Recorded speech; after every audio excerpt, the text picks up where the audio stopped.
What if the greatest threat to the royal family didn't come from politics, scandalous affairs, or foreign adversaries, but from within?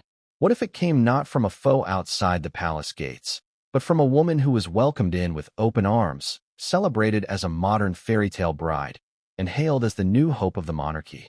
That's the story the Duchess of Kent wanted the world to know before she left it. And her revelations? They shake the foundations of everything we thought we knew about Meghan Markle, Prince Harry, and the children the couple present as the future of the Windsor bloodline.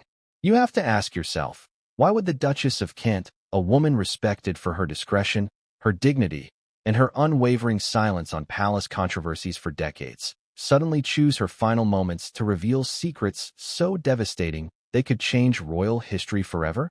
Silence had been her armor.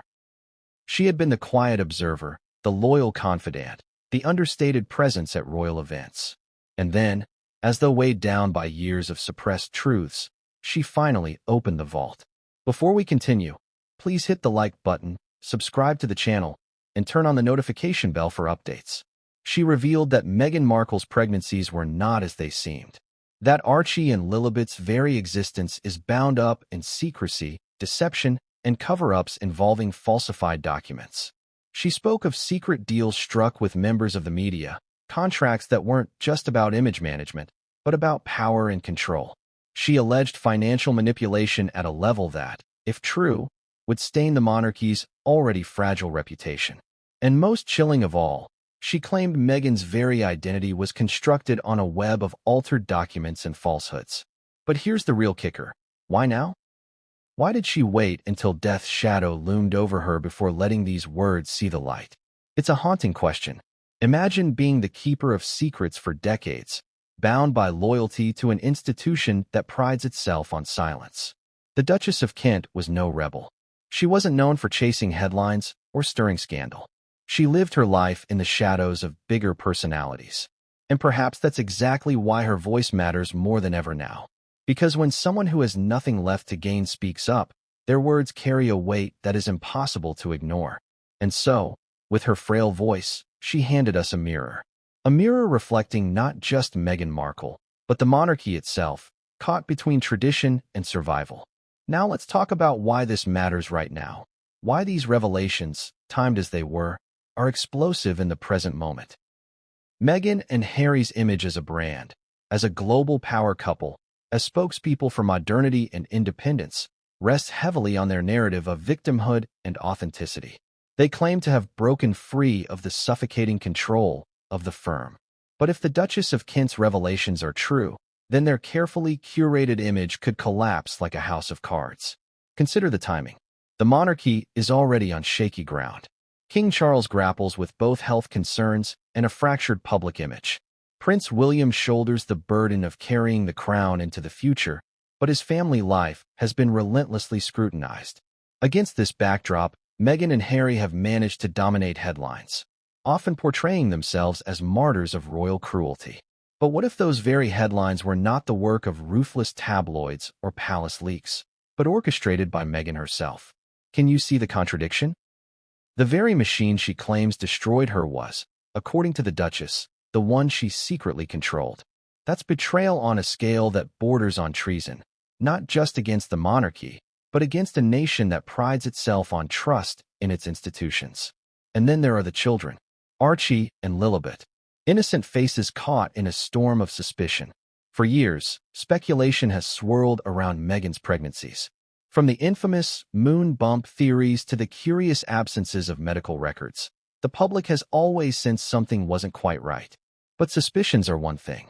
A direct allegation from a senior royal, that's an entirely different battlefield. Do you see where this is heading? If the Duchess was right, then it's not just about Meghan's character. It's about the legitimacy of the line itself. Because if the bloodline is tainted by deception, if birth certificates were falsified to conceal surrogate arrangements, then what does that mean for the monarchy's very future? It's almost too shocking to process, isn't it? But here's the thing. Shocking revelations have a way of hiding in plain sight. Think about it. The secrecy surrounding the children's christenings, the lack of hospital footage, the inconsistencies in Meghan's stories during interviews. All of it could be dismissed as privacy, until someone on the inside says, no, there's more to the story. And that's exactly what the Duchess did. But she didn't stop there. She claimed Meghan's actions went beyond personal deception. They spilled into matters of national security. Secret deals, confidential palace leaks, information passed to outsiders in exchange for influence, control, or perhaps money. That's not just scandal, that's danger. Imagine the implications of a duchess leaking royal security details, schedules, or political discussions. What could that mean for the safety of the monarchy? For the safety of the country? This is where the story twists into something darker.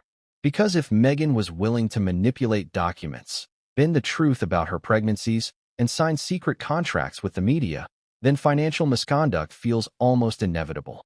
And yes, that's exactly what the Duchess claimed, that Meghan siphoned or misused royal funds during her brief time as a working royal.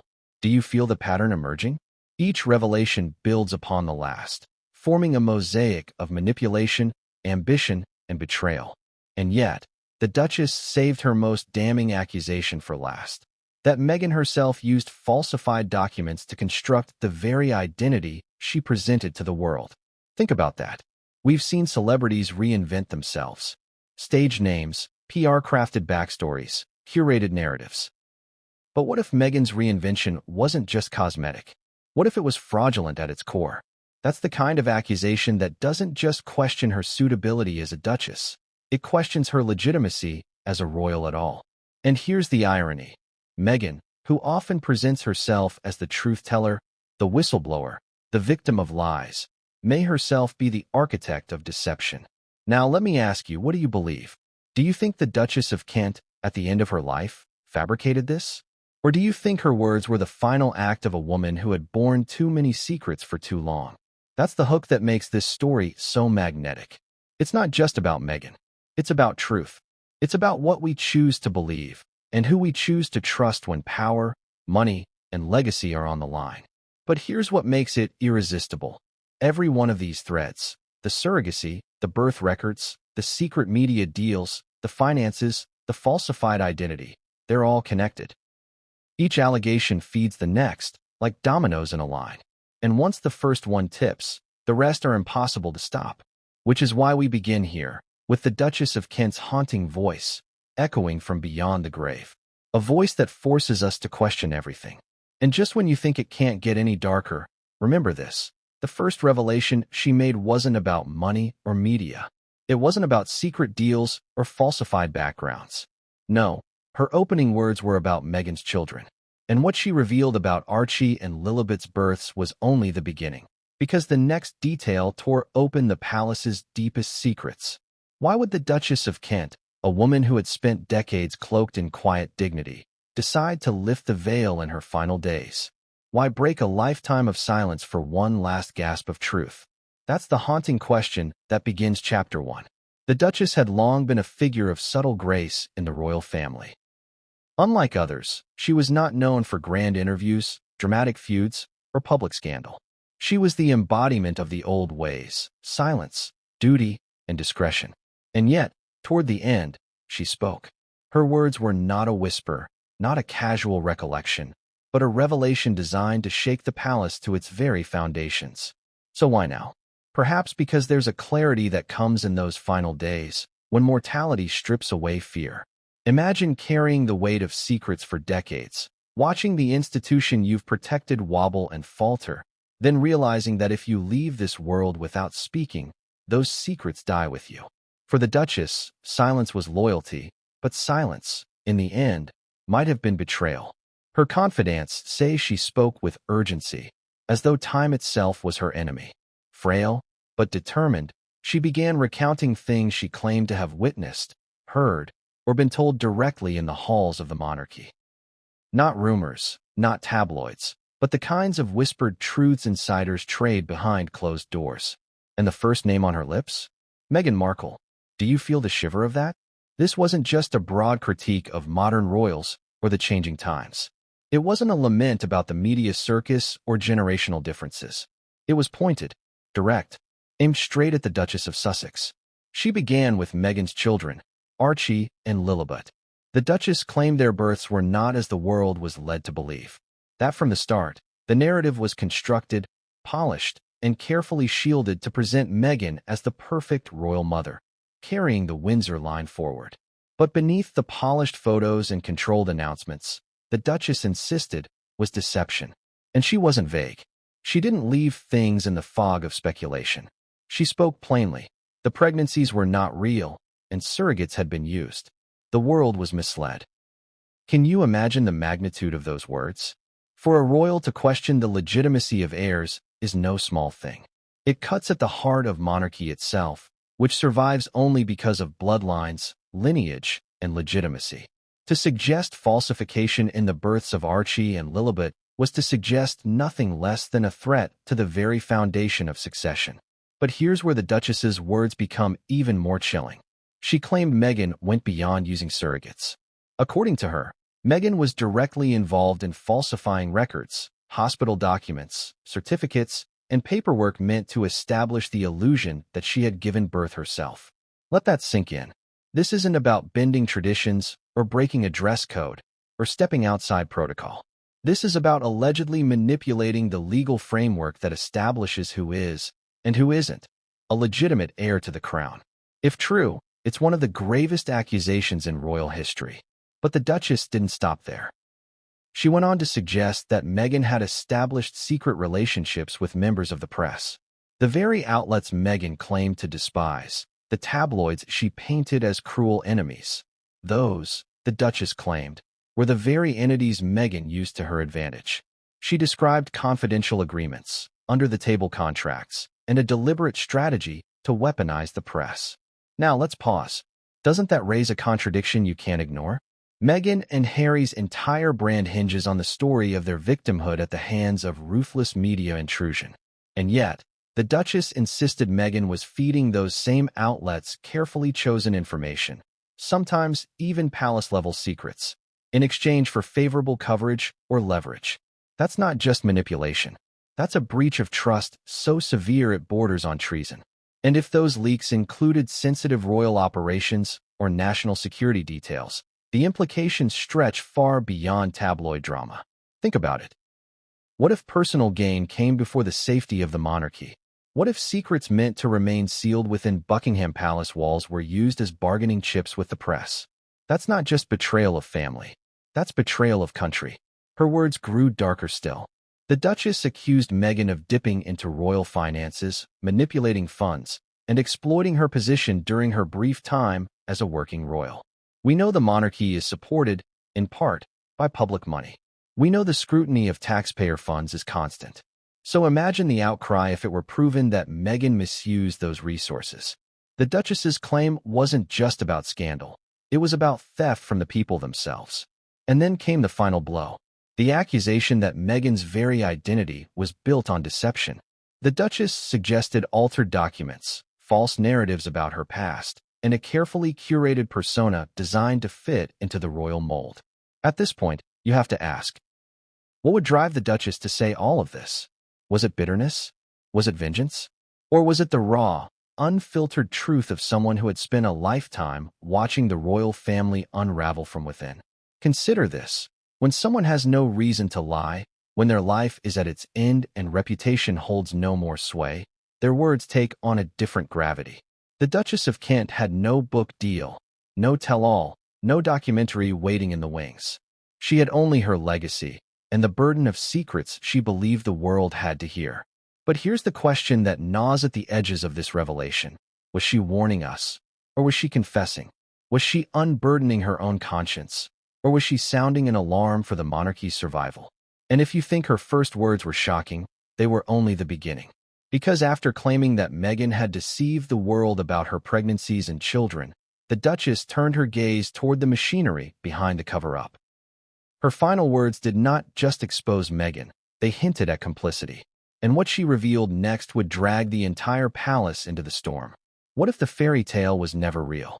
What if the glowing images of Meghan Markle cradling her growing belly, the carefully staged photos of her radiant smiles, and the sweeping headlines about the birth of royal babies were nothing more than theater? That's where the Duchess of Kent began, by pulling back the curtain on what she called the surrogacy cover-up. It's one of the most explosive allegations she made, because it goes straight to the heart of royal legitimacy.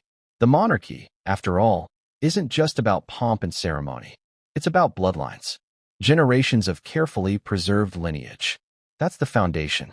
So when someone inside that system, someone with credibility, experience, and nothing left to lose, says that Archie and Lilibet weren't carried by Meghan, the ground shakes.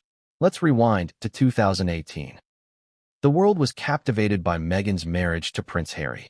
The wedding was a global spectacle, the promise of a new chapter for the monarchy. And almost immediately after, whispers began. Meghan's pregnancy with Archie was announced in October during a royal tour of Australia.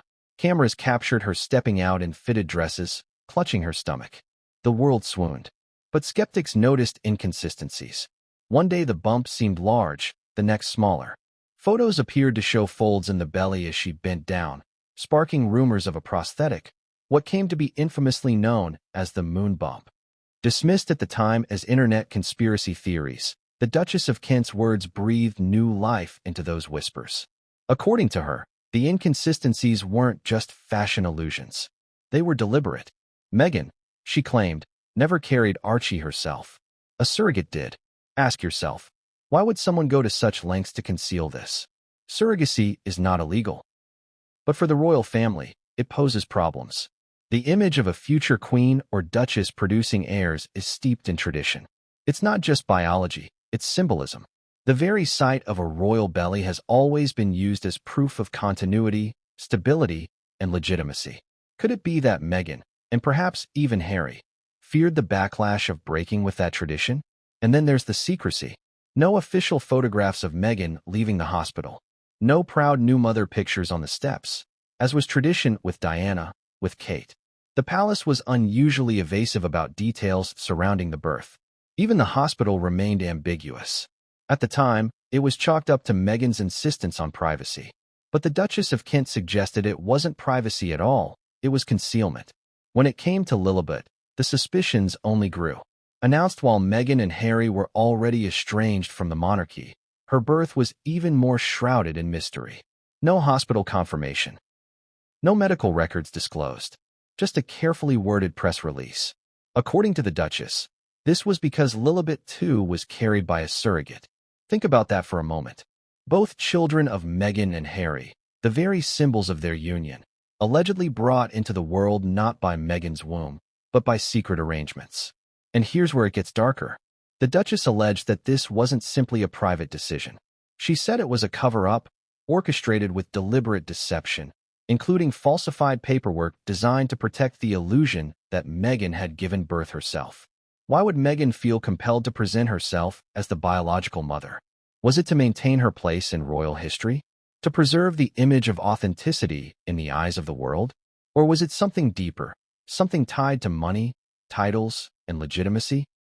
After all, if surrogacy had been admitted, questions might have arisen about whether the children were eligible for their royal positions under old laws of succession. Now, let's not forget the emotional manipulation. Meghan was often photographed cradling her stomach, stroking it in public. The images were splashed across magazines. Each appearance was a story in itself. The glowing duchess. The proud mother-to-be. The bump became her brand. The Duchess of Kent suggested that this wasn't just natural maternal instinct. It was theater, designed to sell the illusion. And doesn't that raise questions? How much of what we saw was real, and how much was curated? How many of those candid photos were actually staged? And here's another striking detail, the christenings. Archie's christening was private, secretive, and controlled, with photographs released only afterward. No public glimpse, no traditional ceremony in front of cameras. Why such secrecy? The Duchess claimed it was because too much exposure risked cracks in the facade. Every public appearance carried the danger of someone noticing inconsistencies in the timeline of the supposed pregnancies. When you add it all up, the odd bump photos, the lack of hospital images, the carefully worded press releases, the hyper-controlled christenings, it begins to look less like privacy and more like a carefully orchestrated cover-up. But let's push this further. If the Duchess of Kent was correct, and Meghan did use surrogates, then who else knew? Was Harry complicit? Was the palace quietly covering it up to avoid public humiliation? Or were they blindsided, forced into silence once the deception was already underway?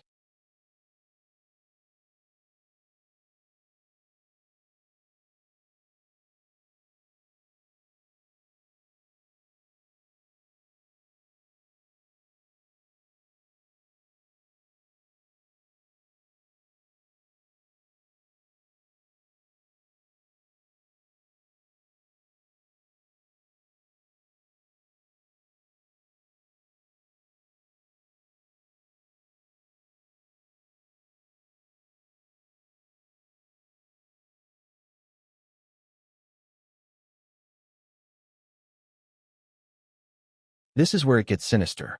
Because if palace officials were aware, then this wasn't just Meghan's deception, it was an institutional conspiracy. The monarchy itself, an institution that thrives on legitimacy and bloodline, would have participated in protecting a false narrative. And here's the danger. Once deception begins, it spirals. If you fake a pregnancy, you must fake the hospital records. If you fake the hospital records, you must control the media. If you control the media, you must silence anyone inside who knows the truth. Each lie demands another, like dominoes falling in sequence. And so, according to the Duchess of Kent, that's exactly what happened. But what's even more staggering is what followed. Because while surrogacy may shock the public, the Duchess insisted that the deception didn't end with the pregnancies. It extended into legal territory, falsified documents, signed off by Meghan herself. And that allegation? That's not just scandal, that's fraud. Because if Meghan was willing to deceive the world about her pregnancies, what else was she willing to alter? And that is the bridge to the next chapter, where the Duchess laid bare the shocking claims of birth certificate fraud.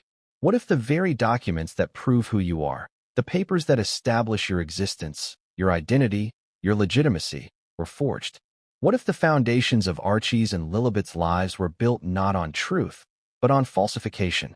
That's exactly what the Duchess of Kent claimed when she spoke of birth certificate fraud. And make no mistake, this was the revelation that turned whispered rumors into something far more sinister. According to her, Meghan Markle didn't just rely on surrogates. She went further. She orchestrated a deliberate manipulation of the official records. The certificates, the hospital documents, the paperwork that should stand as the unimpeachable truth of any child's birth. These, the Duchess said, were doctored to create the illusion that Meghan herself had carried and delivered her children. Stop and think about the implications for a moment. Birth certificates are not trivial. They're not symbolic. They are the legal backbone of identity. They determine nationality, citizenship, eligibility for titles, and rights of inheritance. And in the case of royal children, they determine their place in the line of succession. Altering those documents isn't just a deception. It's fraud on a constitutional scale. Let's go back to Archie. Born in May 2019, his birth certificate was released under intense public scrutiny. At first glance, it seemed straightforward, until eagle-eyed observers noticed something unusual. Meghan's occupation was listed as Princess of the United Kingdom, despite her title being Duchess of Sussex. Within weeks, the certificate was mysteriously altered. The palace brushed it off as a correction. But the Duchess of Kent pointed to this as evidence of tampering, a small crack in a much larger facade. And it wasn't just the occupation line. Questions swirled about the hospital itself. While the official story claimed Archie was born at the Portland Hospital in London, no photos ever surfaced of Meghan entering or leaving. Compare that to the highly publicized births of Prince George, Princess Charlotte, and Prince Louis at the Lindo wing. The absence of evidence became its own kind of evidence. The Duchess alleged that this gap was intentional, that no such moment existed because Meghan never gave birth there at all. Then came Lilibet, born in California. Her certificate, too, raised questions. Certain details seemed oddly vague, while others were oddly specific. Again, there were no photos, no hospital staff stepping forward, no confirmation beyond a press release. For most celebrities, that might be understandable. But for royals, whose every move is documented, the silence was deafening. The Duchess claimed it wasn't silence, it was censorship. Now, ask yourself this. Why risk falsifying something as dangerous as a birth certificate? Why not simply admit the use of surrogacy, as countless celebrities and high-profile figures have done without consequence? The answer, according to the Duchess, was power. Admitting surrogacy would raise uncomfortable questions about succession. Would children born via surrogate still qualify as legitimate heirs under the monarchy's ancient, rigid laws? By fabricating the paperwork, Meghan could ensure her children were locked into history, untouchable by technicalities. But here's where the story gets darker still. The Duchess claimed Meghan herself signed off on the alterations. Think about that. Not palace staff, not legal aides working quietly in the background, but Meghan's own hand involved in the deception. If true, it's not just an institutional cover-up. It's a personal crime. Imagine the audacity of it. To stand before the world, smiling with Harry, holding a newborn, while knowing the papers that proved the child's legitimacy were doctored. Imagine having that secret, while simultaneously presenting yourself as the victim of royal cruelty. Doesn't that contradiction make your skin crawl? The Duchess of Kent reportedly spoke with a bitterness rarely heard from her before. She described the falsification not as a one-off, but as part of a pattern. Meghan had allegedly learned early on that image was everything, that truth could be bent if documents supported the lie. And in this case, the documents were the very foundation of royal legitimacy. Now consider the ripple effects. If the Duchess was right, and those records were indeed fraudulent, then what does that mean for the monarchy? For the line of succession? Could these revelations strip Archie and Lilibet of their positions? Could they invalidate their claims to royal titles? These aren't minor scandals. They're questions that cut to the heart of the institution. And here's the irony. Meghan and Harry have fought fiercely for their children's recognition, titles, security, acknowledgement. Yet if those titles were secured through deception, then the very fight they waged becomes meaningless, even dangerous. But let's not stop there. The Duchess hinted that the falsification extended beyond birth certificates. She claimed hospital records, registration logs, and even official communications were manipulated to maintain the illusion. That means complicity. Someone else had to help. Doctors, clerks, palace staff. Who else signed their name on this deception? That's the chilling part. Because once you introduce other people into the lie, it becomes bigger than Meghan. It becomes systemic. And if the palace was aware, then the monarchy itself participated in rewriting reality.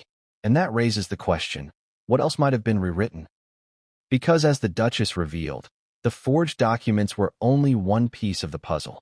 She claimed Meghan's manipulation of truth extended beyond her children, into her dealings with the media, where secrets were traded like currency. And what she said next would make even the most seasoned royal watcher question whether Meghan had built her power not on truth, but on betrayal. What if the very woman who stood before the world and wept about the cruelty of the press was secretly in bed with them the entire time? What if the same tabloids Meghan Markle publicly condemned were, behind closed doors, her chosen allies, her confidants, even her business partners? According to the Duchess of Kent, that's exactly what happened. This is where the story shifts from deception about children and records into something much more calculated, control of the narrative. Because if the Duchess's revelations are true, Meghan wasn't a victim of the media machine. She was the architect of it. Let's rewind. From the very beginning of her relationship with Prince Harry, Meghan's image was a story in itself. Hollywood actress turned royal bride. A narrative that played perfectly in glossy magazines, Netflix teasers, and Instagram posts. And yet, the very same tabloids that once cheered her fairy tale soon became her greatest adversaries. Or so she claimed. Lawsuits, public statements, interviews, all framed Meghan as the hunted, hounded woman struggling to protect her family from the relentless press. But the Duchess of Kent exposed the contradiction. She alleged that behind the scenes, Meghan was feeding those very outlet stories.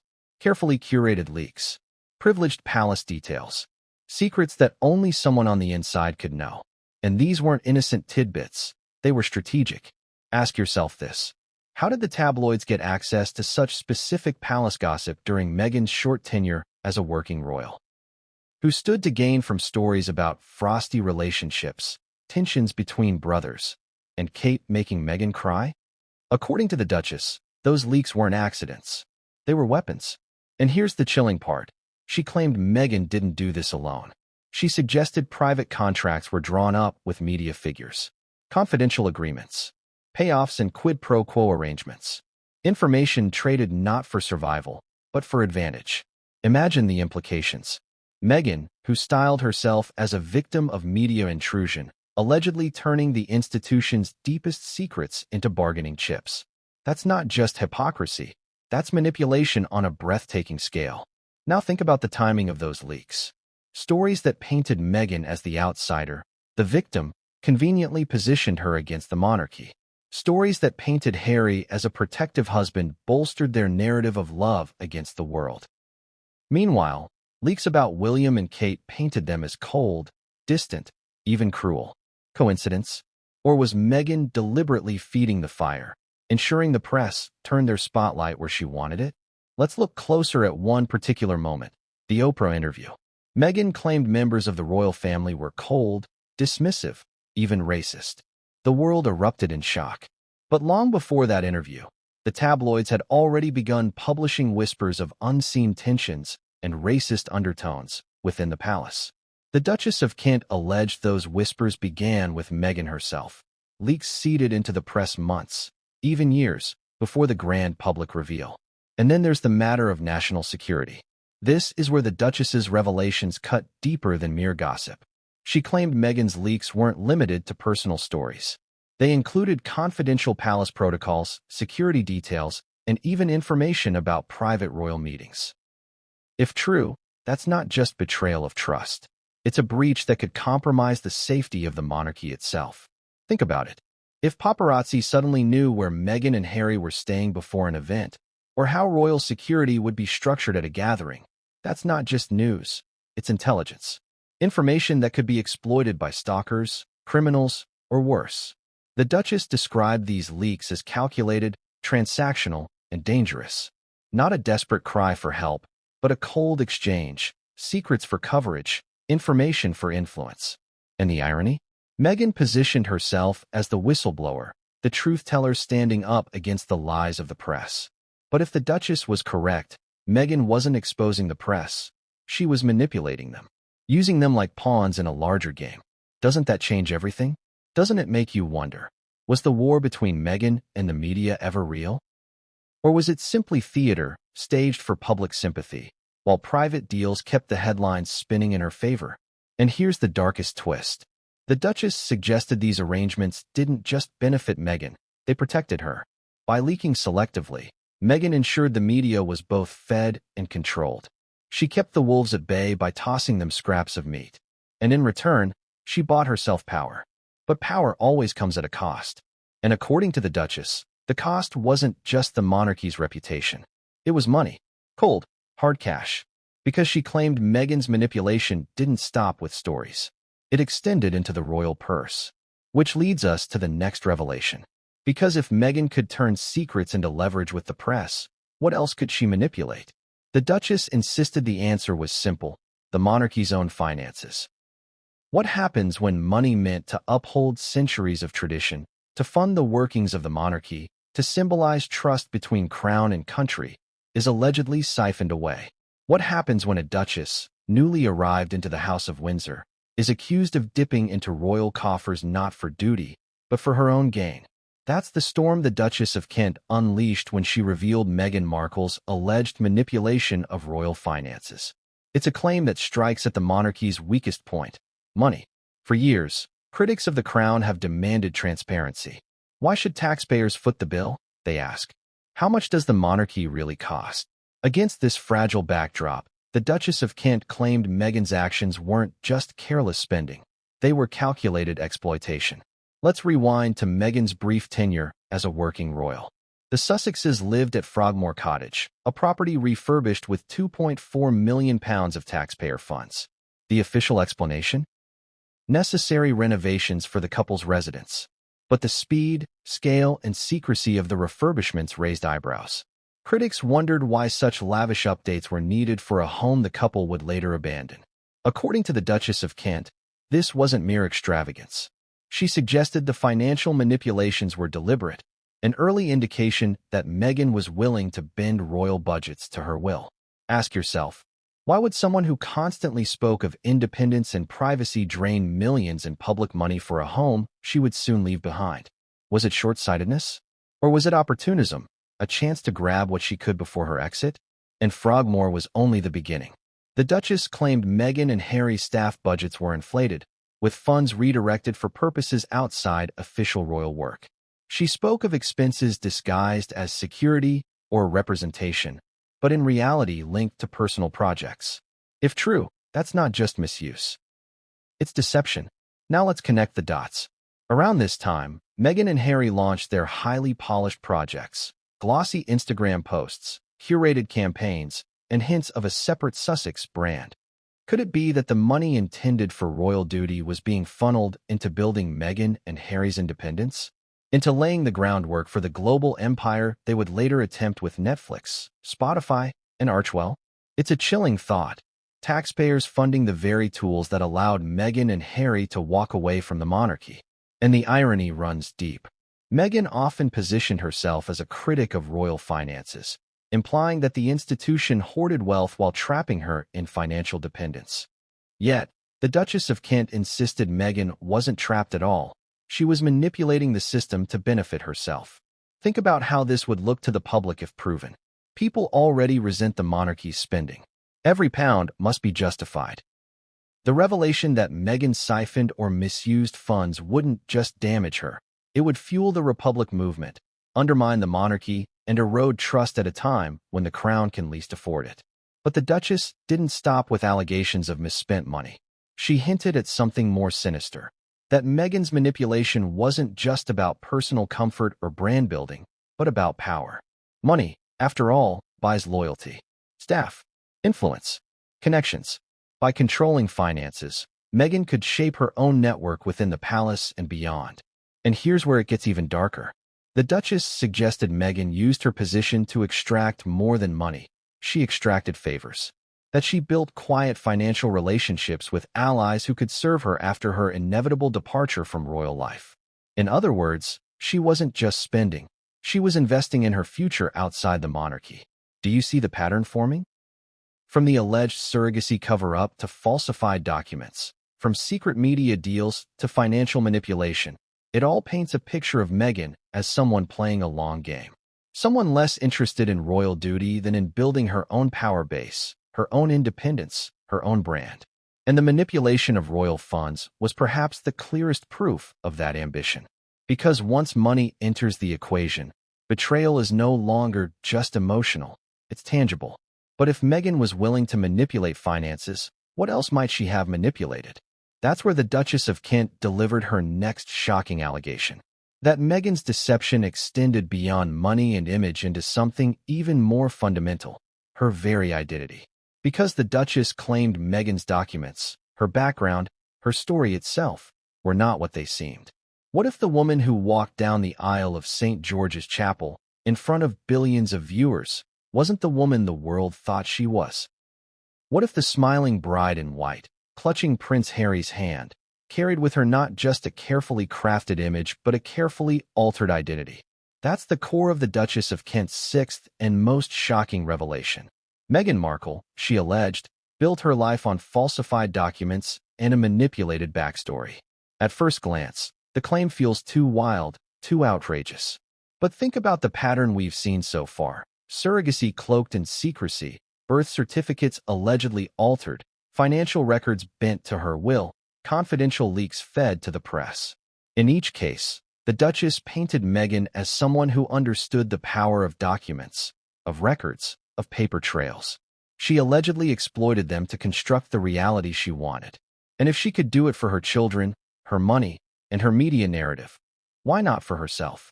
Let's rewind to Meghan's early days. Her background was always presented in glossy terms. The self-made actress, the biracial woman who broke barriers, the humanitarian with Hollywood success. It was a story tailor-made for a royal romance. But the Duchess of Kent alleged that parts of this backstory were not only exaggerated, they were falsified. She claimed Meghan's academic and professional credentials were polished to fit a narrative of exceptional achievement. Questions have long circulated about her exact university record, her career trajectory, and even her connections in Hollywood.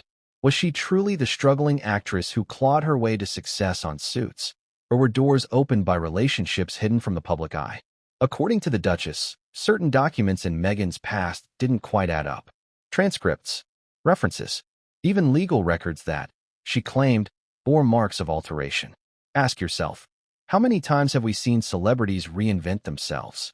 Stage names, adjusted birth years, embellished resumes. It's almost expected. But for a royal bride, it's different. Every detail is supposed to be scrutinized, verified, and validated. And yet, the Duchess alleged, Meghan's inconsistencies slipped through. Or worse, they were deliberately overlooked.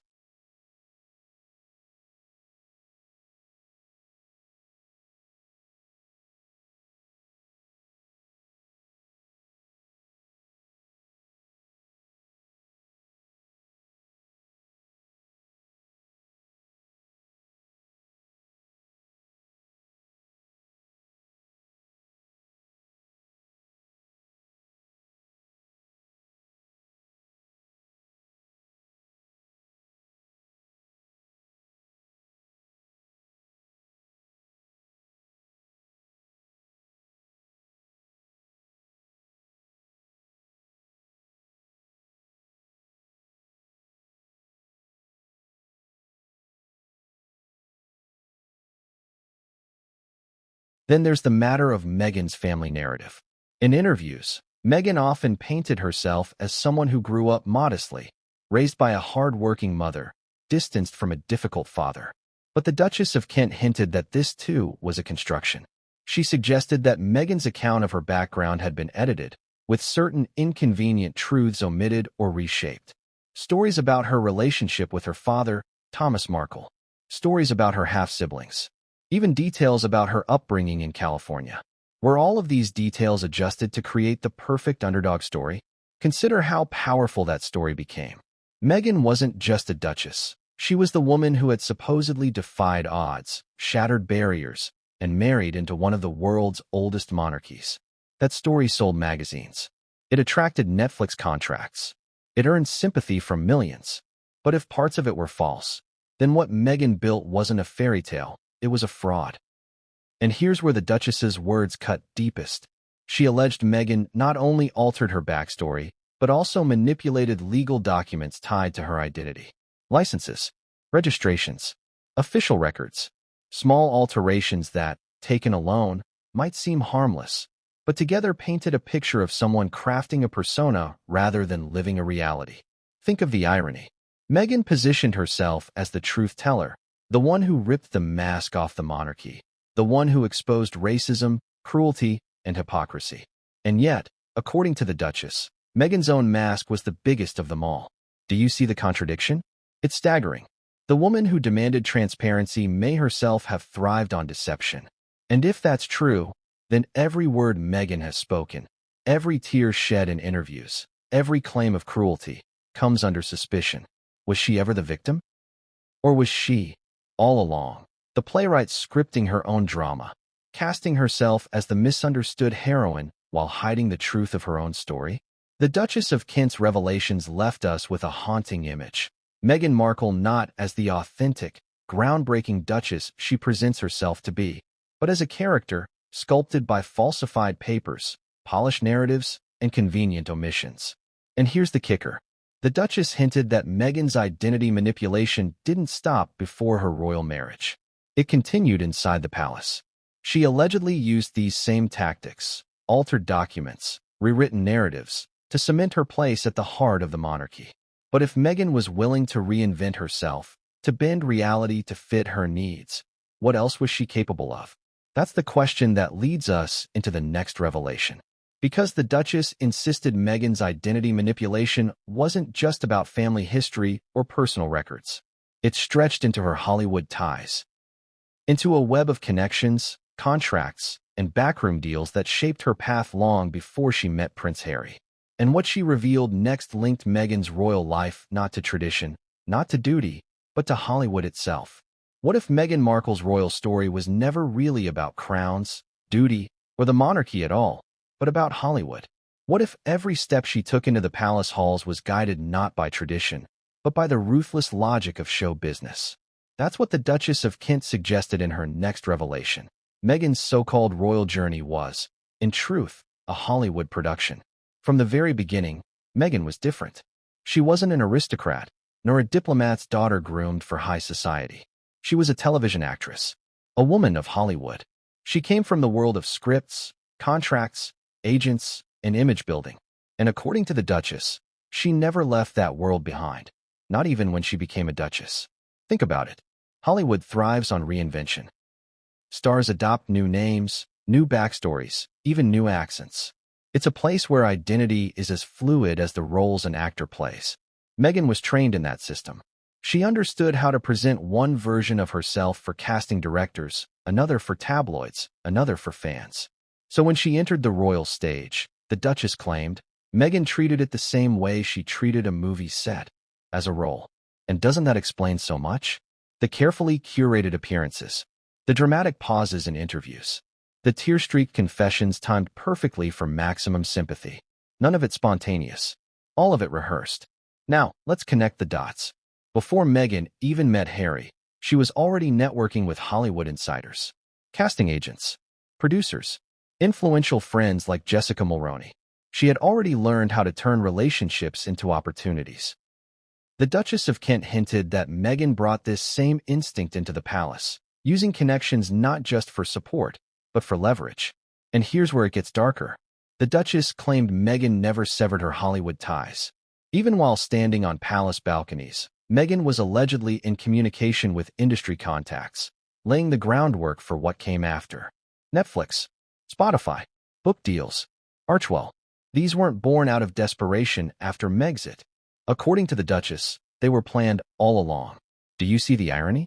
Meghan and Harry presented their departure as an act of survival, a break from a cruel system. But what if it was always the plan? What if the palace was never the destination, only a stepping stone to a bigger stage? And the evidence was hiding in plain sight. The Sussexes' Instagram account, slicker and more polished than any royal page before it. Their sudden embrace of American PR firms. The Oprah interview, choreographed like a Hollywood blockbuster, complete with camera angles, lighting, and a global audience. None of it felt like the stiff, archaic ways of the monarchy. All of it felt like Hollywood. The Duchess of Kent alleged that Meghan saw herself less as a royal duchess and more as a brand. And the brand wasn't Windsor, it was Meghan. Every speech, every outfit, every photograph wasn't about service or duty. It was about crafting an image that could sell. Now think about how dangerous that is for the monarchy. Royals are supposed to embody continuity. They exist for the crown, not for themselves. But if Meghan treated her role as a role, if she saw her Duchess title as a platform rather than a responsibility, then everything changes. The monarchy wasn't strengthened by her presence. It was exploited. And here's the part that will make your jaw drop. The Duchess suggested that some of Meghan's leaks to the media weren't just for tabloids. They were strategic teasers, the way Hollywood teases upcoming projects. By feeding juicy palace gossip, Meghan kept herself at the center of attention, ensuring her brand remained hot property. The palace may have seen chaos, but Meghan may have seen marketing. Can you imagine the audacity of that? To turn Buckingham Palace into a publicity backdrop, to use royal drama the way Hollywood uses a film trailer? And yet, doesn't it make sense? Meghan has always insisted she wanted her voice, that she wanted control of her narrative. What is that, if not Hollywood speak? The Duchess of Kent's words leave us with an image not of Meghan the Duchess, but Meghan the producer, running her own show, directing her own script, casting the monarchy itself as her supporting characters. And if Meghan saw the monarchy as a stage, then the audience wasn't Britain. It wasn't the Commonwealth. It was the world. Every move she made was designed to capture global attention, to dominate headlines, to make her the star. But there's a cost to turning the monarchy into a stage. Because behind the lights and cameras are real people, real traditions, and real security concerns. According to the Duchess, Meghan's Hollywood approach didn't just distort her own role, it destabilized the palace itself. And that leads us to the next revelation. Because while Meghan may have been playing a role, the palace was paying the price. And the Duchess claimed Meghan's actions left the monarchy under siege from the inside. What happens when the palace, a fortress that has stood for centuries against enemies foreign and domestic, begins to crumble not from bombs or revolutions, but from secrets leaked out like poison from within? That's where the Duchess of Kent's revelations take us next. She claimed Meghan Markle didn't just manipulate her own story. She turned the palace itself into a battlefield, destabilizing it with leaks, manipulation, and calculated strikes that left the institution under siege. Think about what the monarchy represents. For all its pomp and ceremony, its gilded halls and ancient rituals, it survives on one thing above all else: control. Control of image. Control of narrative. Control of secrecy. The public sees what the palace allows them to see. The rest remains hidden behind iron gates and whispered in corridors. It's that control which gives the monarchy its mystique and its power. But according to the Duchess, Meghan pierced that armor. She didn't just rebel against it. She weaponized it. She took what was meant to remain locked in the vault of royal confidentiality and handed it to the outside world. And here's the truly shocking part. The Duchess insisted these weren't careless slip-ups or naive mistakes. They were deliberate. Meghan knew the value of secrets. She knew the press would pay handsomely for them, not always in cash, but in influence, in coverage, in sympathetic headlines. And she knew each leak destabilized the palace a little more. Do you remember the sudden flurry of stories about tensions between William and Harry? About Kate allegedly making Meghan cry? About Charles being distant, even cold, toward his youngest son? Those stories didn't come out of nowhere. According to the Duchess of Kent, Meghan was the source. By feeding those whispers to the media, she turned the royal household against itself, pitting family members against one another in the court of public opinion. Doesn't that explain the chaos of those years? The endless cycle of palace sources contradicting each other, of anonymous insiders fueling gossip columns? It wasn't the press tearing the palace apart. It was Meghan using the press as her weapon. And the cost was enormous. Trust inside the monarchy began to fracture. Staff grew suspicious of one another. Family members doubted even their closest confidants. A sense of paranoia spread. Who was leaking? Who was betraying the crown? The Duchess of Kent suggested Meghan thrived on this. The more the palace turned on itself, the freer she became. But here's where the story turns darker still. The leaks weren't limited to family spats or emotional anecdotes. The Duchess claimed some of them touched on matters of security, details about travel schedules, private discussions about royal tours, sensitive information that could compromise not just the monarchy's image, but its safety. Imagine the danger. A royal motorcade's route published before the event. A security detail's movements quietly revealed. Information like that in the wrong hands could have catastrophic consequences. And yet, according to the Duchess, Meghan saw such details not as sacred secrets, but as bargaining chips. Why? Because control of the press meant control of the narrative. And for Meghan, who built her brand on being seen, control was everything. And here's the chilling irony. While Meghan claimed to be crushed by palace cruelty, she may have been the one destabilizing it from within. She wasn't the victim of leaks. She was the orchestrator. Ask yourself this. How could the monarchy, an institution built on secrecy, survive someone who treated its inner workings as currency? The Duchess of Kent described the palace during those years as under siege. Not from protesters at the gates, but from a duchess within its walls. The sense of betrayal ran deeper than any tabloid story. Because this wasn't just about headlines. It was about trust. And when trust breaks inside the monarchy, the entire structure begins to shake. Think about the psychological toll. Imagine senior royals looking over their shoulders, wondering which conversation might appear in tomorrow's papers. Imagine staff wondering if their emails, their briefings, their reports were safe. Or if they'd end up as fodder in Meghan's next media arrangement. That kind of siege doesn't leave scars you can see. It corrodes from the inside out. And here's where the Duchess's words sting most. She said Meghan didn't just exploit the palace's vulnerabilities, she exposed them. She revealed that the monarchy, for all its grandeur, could be toppled not by war or scandal, but by whispers and leaks. And yet, this revelation leads us to an even more dangerous truth. Because once you begin altering documents, leaking secrets, and manipulating the press, you cross into territory that isn't just immoral, it may be illegal. Which is why the Duchess's next words were the most chilling of all. She claimed Meghan's deceptions weren't simply about appearances. They raised questions about legality itself, about forged documents, about fraudulent behavior, about potential crimes hidden under the guise of royal privilege. And that takes us into the next chapter. Because if the palace was under siege, then the law itself was next in line. What happens when palace secrets don't just break trust, but break the law? What happens when the whispers of deception move from the pages of tabloids into the corridors of legal consequence? That's the chilling territory the Duchess of Kent walked us into when she claimed Meghan Markle's actions weren't merely immoral. They danced dangerously close to illegality. It's one thing to accuse someone of manipulating image, leaking stories, or even bending royal tradition. That's the stuff of scandal. But falsifying documents, tampering with official records, and exploiting confidential information? That's the stuff of crimes. And according to the Duchess, Meghan wasn't just flirting with those boundaries. She was trampling all over them. Let's start with the most obvious, birth certificates. We've already touched on how the Duchess alleged Meghan orchestrated false hospital records and signed off on doctored paperwork for Archie and Lilibet. But think about what that really means. A birth certificate isn't a photo op. It's a legal instrument. In the UK and the US, falsifying such a document isn't just dishonest, it's fraud. Fraud punishable by law.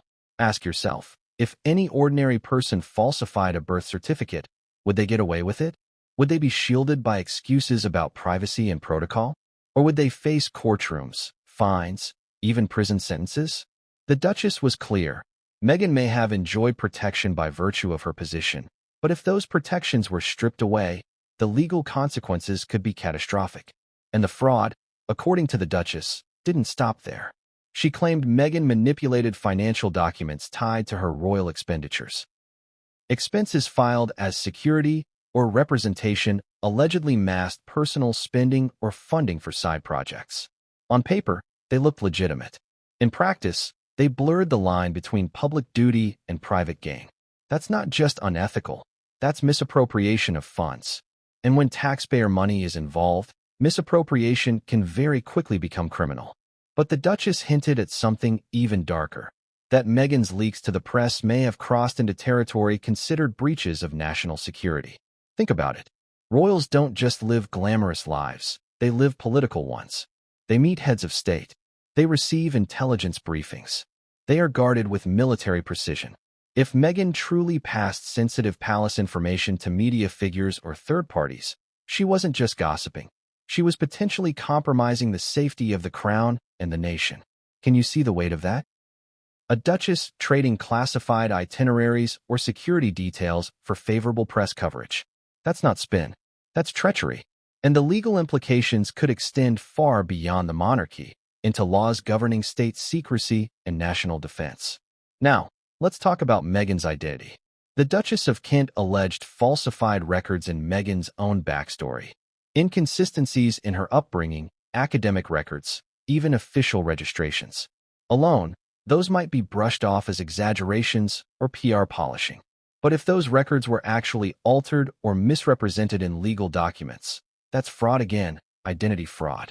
And identity fraud carries heavy penalties. Here's where the danger really sharpens.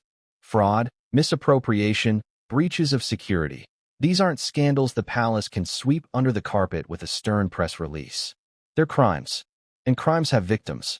The British taxpayer, the royal household, even the integrity of national security.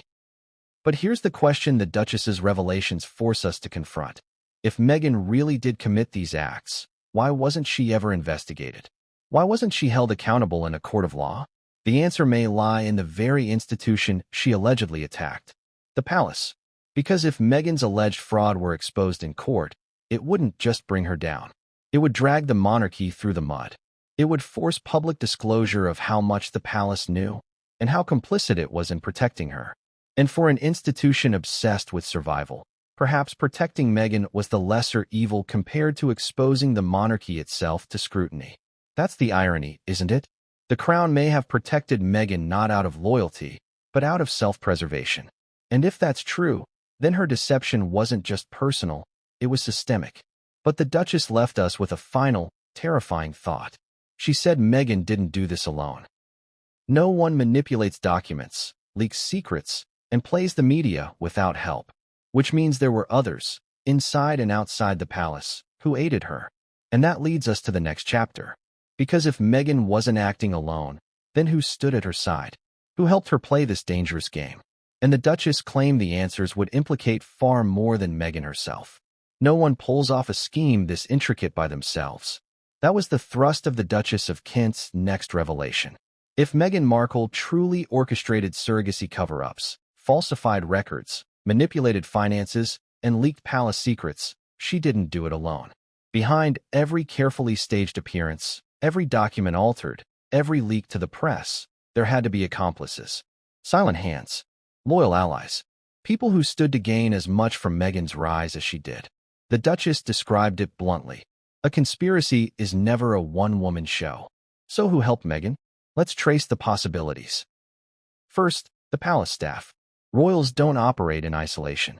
Every schedule, every expense, every medical document passes through layers of aides, secretaries, advisors, and courtiers. If Meghan manipulated hospital records, someone inside the system had to approve it, or at least look the other way. Were these low-level staff afraid to challenge her? Or were higher-ups complicit, willing to protect Meghan for the sake of avoiding scandal?